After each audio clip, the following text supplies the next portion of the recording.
Hi guys, this side Twinkle Sony and today I'm gonna share you my life's best moment. Yeah, it's all about my pregnancy journey. Guys, बात है last 2023 अक्टूबर month का and अभी भी अक्टूबर month and 2024 चल रहा है. पूरे एक साल हो गए इस बात को. दुर्गा पूजा के पहले का टाइम था. I miss my period. तो गाइस हम लोगों ने सोचा क्यों ना चेक किया जाए एंड नवरात्रा के पहले दिन हम लोगों ने चेक किया एंड यस हम लोगों को सरप्राइज मिला. मीन्स की शादी के बाद ये फर्स्ट टाइम था that we are pregnant. So story start होता है वहीं से. मैं डॉक्टर को दिखाने गई थी आफ्टर 15 डेज क्योंकि बीच में दुर्गा पूजा का टाइम आ गया था. तो मैंने सोचा एक बार मीन्स 10 डेज था. 10 डेज बाद मैं गई और डॉक्टर से मैंने रेगुलर चेकअप करवाया. मुझे कुछ भी इशू नहीं था, हेल्थ इशू कुछ भी नहीं था. Means no sugar, no BP and no other कुछ भी नहीं था. एकदम नॉर्मल. डॉक्टर ने मुझे फॉलिक एसिड एंड आयरन के जो टैबलेट्स दिए थे वो दिया था. बस ये था कि हाँ भारी चीज़ आप मत उठाइए और ज़्यादा झुक के भी काम मत कर. तो गाइस मुझे डॉक्टर ने फर्स्ट सोनोग्राफी लिख दिया था क्योंकि पहले फर्स्ट सोनोग्राफी दिया जाता है चेक करने के लिए मतलब सब कुछ ओके है कि नहीं बेबी के लिए. एंड मुझे कुछ सजेस्ट किया डॉक्टर ने जैसे डाइट में जो मुझे इंक्लूड करना चाहिए, क्या अवॉइड करना चाहिए, सब कुछ जिस हिसाब से डॉक्टर ने मुझे बताया. मैं भी घर आके उस हिसाब से अपना डाइट बनाई एंड फर्स्ट ट्राइमेस्टर में मैंने वो सब कुछ फॉलो किया. सोनोग्राफी कराया एंड फर्स्ट सोनोग्राफी में मैं काफ़ी ज़्यादा नर्वस थी क्योंकि ये सब कुछ मेरे लिए लाइफ में फ़र्स्ट टाइम हो रहा था. फिर भी बहुत अच्छा मोमेंट था वो सब. फर्स्ट टाइम जाके ऐसे हार्ट बीट सुनना, मतलब क्या बताऊँ, उस मोमेंट के लिए कोई वर्ड नहीं है अभी मेरे पास. आप लोग भी समझ सकते होंगे जो न्यू मॉमीज़ हैं एंड जो अभी प्रेग्नेंट है वो सब कुछ ये एक्सपीरियंस जानती होंगी. मैंने अपने फर्स्ट ट्राइमेस्टर के डाइट में जो भी डॉक्टर्स ने कहा था और मैंने भी जो डाइट प्लान बनाया था उस हिसाब से मैंने इंक्लूड किया वेजीज, ग्रीन वेजीज जो कि बहुत इंपॉर्टेंट है, ड्राई फ्रूट्स जो कि पूरे ट्राइमेस्टर में बहुत ज़्यादा इंपॉर्टेंट है. एंड आप अनाज में भी गेहूं के सिवा भी रागी, बाजरा भी इंक्लूड कर सकते हैं. ये सब बहुत ज़रूरी है आपके लिए और आपकी बेबी के लिए भी. सोनोग्राफी का रिपोर्ट डॉक्टर ने देखा और उन्होंने भी कहा कि सब कुछ ओके है, मीन्स कोई इशू नहीं है, बस आप कंटिन्यू करिए मेडिसिन के साथ like folic acid and iron के साथ. मैं कंटिन्यू करती गई एंड उसके बाद उन्होंने मतलब मंथली चेकअप के लिए तो वो बुलाते ही थे. हर मंथली चेकअप होता था मेरा. मैं अपने फर्स्ट ट्राइमेस्टर का एक्सपीरियंस बताऊं तो मुझे फर्स्ट ट्राइमेस्टर में मीन्स नोज़िया डेली फील होता था लेकिन वॉमिट मुझे एक ही बार हुआ था, सिर्फ एक ही बार हुआ था मुझे वॉमिट. ऐसे रोज़ मुझे नोज़िया फील होता एंड वीकनेस तो बहुत ज़्यादा. मीन्स कि सुबह सुबह तो बहुत वीकनेस लगता, नोज़िया होता कि लाइक अभी वॉमिटिंग हो जाएगा. लेकिन वॉमिटिंग होता नहीं था, जस्ट वो फील होता था एंड वीकनेस रहता था क्योंकि फर्स्ट ट्राइमेस्टर में ऐसा होता है कि हम लोगों का जो बॉडी है वो बेबी के डेवलपमेंट के लिए एकदम स्टार्ट हो जाता है. हम लोग जो भी अभी खाते हैं वो हम लोगों से तो बेबी को जा रहा है. तो इस वजह से हम लोगों का शरीर क्या है वीक हो जाता है, वीकनेस टाइप की आ जाती है क्योंकि सब कुछ बेबी के लिए अभी जा रहा है. बेबी स्टार्ट हो रहा है, डेवलपिंग फेज में रहता है बेबी. सो वॉमिट नहीं था एंड उसके सिवाय सब कुछ ठीक था, बिल्कुल नॉर्मल था. मैं फर्स्ट सेमेस्टर में अपना जॉब भी कंटिन्यू कर रही थी जो कि वर्क फ्रॉम होम था लेकिन मैं कंटिन्यू कर रही थी क्योंकि कुछ इशू नहीं था वैसा बहुत ज़्यादा एंड ये स्टार्टिंग के डेज थे तो मुझे कुछ प्रॉब्लम भी नहीं हो रहा था कंटिन्यू करने में. तो मैं कंटिन्यू जॉब भी कर रही थी एंड मैं बाहर आती जाती भी थी. ऐसा कोई इशू नहीं था कि अभी बाहर नहीं जाना. हाँ ये था कि इससे पहले कि हम लोग कभी भी एक अचानक शाम को निकल गए, सुबह निकल गए. अभी थोड़ा ये था थोड़ा टाइम देख के निकले, एक अचानक शाम को नहीं जाना, एक अचानक दोपहर में नहीं जाना. थोड़ा कम हो गया था लेकिन मैं आती जाती थी. एंड योगा वगैरह भी मैंने घर पे स्टार्ट कर दिया था फॉर कि मेरा भी बॉडी एकदम ठीक रहे एंड बेबी भी मतलब हेल्दी रहे. तो सब कुछ वैसे नॉर्मल जा रहा था. सेकेंड ट्राइमेस्टर स्टार्ट हो जाता है एंड फिर मैं डॉक्टर को चेकअप कराने गई तो उन्होंने कहा कि आपको मीन्स 15 डेज बाद सोना. मैं ज़्यादा पीती थी क्योंकि डॉक्टर ने मुझे बोला था कि पानी आप ज़्यादा लीजिएगा, तो आप लोग भी पानी ज़्यादा पिया करिए.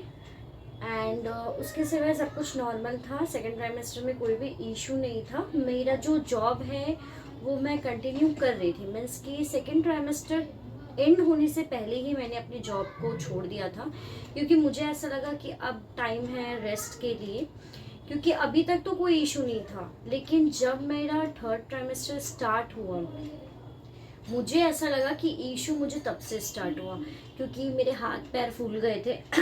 सेकेंड ट्राइमेस्टर में भी मुझे वॉमिट वगैरह नहीं हुआ, बिल्कुल कम्प्लीटली नहीं हुआ। वीकनेस लगता था थोड़ा मोड़ा, उतना ज़्यादा नहीं जितना फर्स्ट ट्राइमेस्टर में रहता था।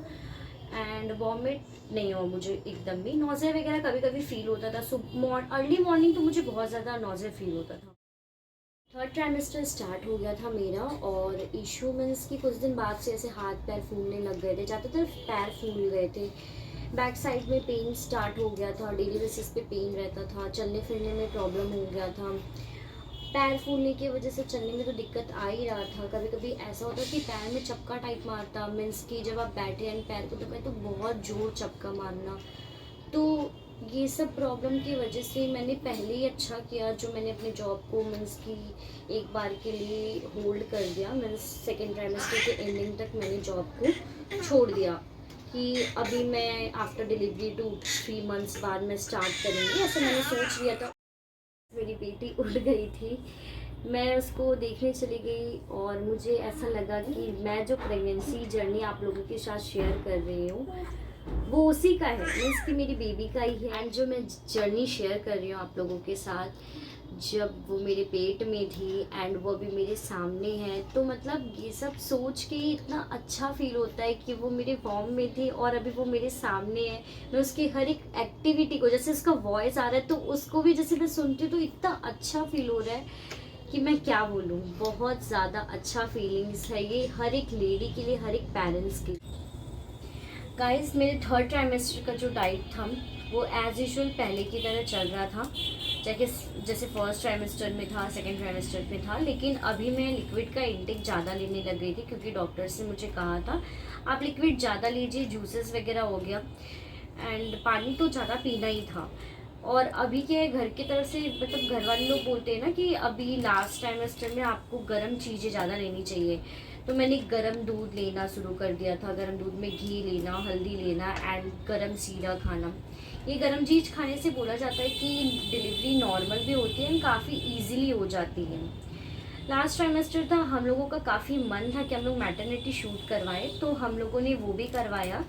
एंड डॉक्टर ने लिखा था कि लास्ट का जो एक सोनोग्राफी बाकी है वो करवाना। सोनोग्राफी हो गया था हमारा, और हम लोगों ने डॉक्टर को रिपोर्ट्स दिखाए, तो डॉक्टर ने बोला कि अभी तो सब कुछ ओके, वेट भी बेबी का एकदम ठीक है और पानी वगैरह भी सब कुछ पेट में एकदम ओके है। ड्यू डेट हमें बता दिया गया था, डॉक्टर ने कहा था कि आप तब तक के लिए एटलीस्ट वेट करें, और कुछ भी अगर आपको प्रॉब्लम होता है, कुछ भी फेस करते हैं आप प्रॉब्लम, कुछ भी मीन्स कि कोई भी इशू हो रहा है, कोई भी प्रॉब्लम हो रहा है, तो आप मुझे कॉल कर लीजिएगा किसी भी चीज़ के रिगार्डिंग। तो उसके बाद हम लोगों ने सोचा कि अभी हमारे पास टाइम है हाथ में, तो हम लोगों ने एक छोटा सा बेबी शावर भी किया था घर पे ही। अगर आप लोग बोलेंगे तो मैं इसके फ़ोटोज़ ज़रूर शेयर करूँगी।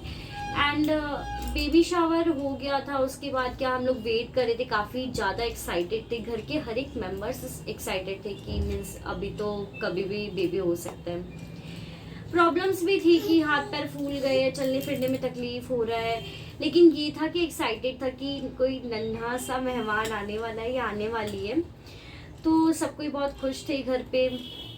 और जैसा कि मेरा ड्यू डेट था जून का, 14-15 जून का मेरा ड्यू डेट था, लेकिन उससे पहले ही मैंने जब लास्ट डॉक्टर को दिखाया, उन्होंने कहा कि आपका जो ड्यू डेट है उसके 1 हफ्ते पहले तक ही हम लोग देखते हैं कि आपको कुछ पेन वगैरह होता है, क्योंकि हम लोग शुरू से ही नॉर्मल डिलीवरी के लिए जा रहे थे, कोई भी इशू नहीं था। तो डॉक्टर भी बोले थे कि नहीं, आपको नॉर्मल डिलीवरी ही होगा, कोई इशू नहीं होगा आपको।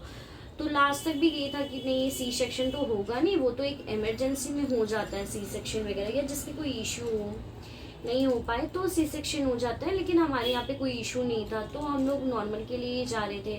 तो डॉक्टर ने कहा अगर कोई पेन वगैरह होता है तो ठीक है, अगर नहीं होता है तो फिर भी आपको ड्यू डेट के पहले एक बार तो हॉस्पिटल में मीन्स कि 2-3 दिन पहले एक बार आपको आना ही पड़ेगा, क्यों ड्यू डेट के ऊपर भी जाना बोलते कोई रिस्क नहीं हो जाए बेबी के लिए।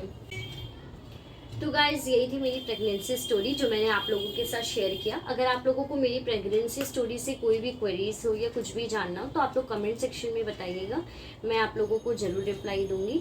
एंड अगर आपको मेरी डिलीवरी डे की स्टोरी देखनी है तो ज़रूर बताइएगा, मैं उसके लिए एक सेपरेट वीडियो ज़रूर अपलोड करूँगी। तो गाइज यही था आज का मेरा ब्लॉग। लाइक शेयर सब्सक्राइब करिएगा for more such contents. Bye bye, thanks.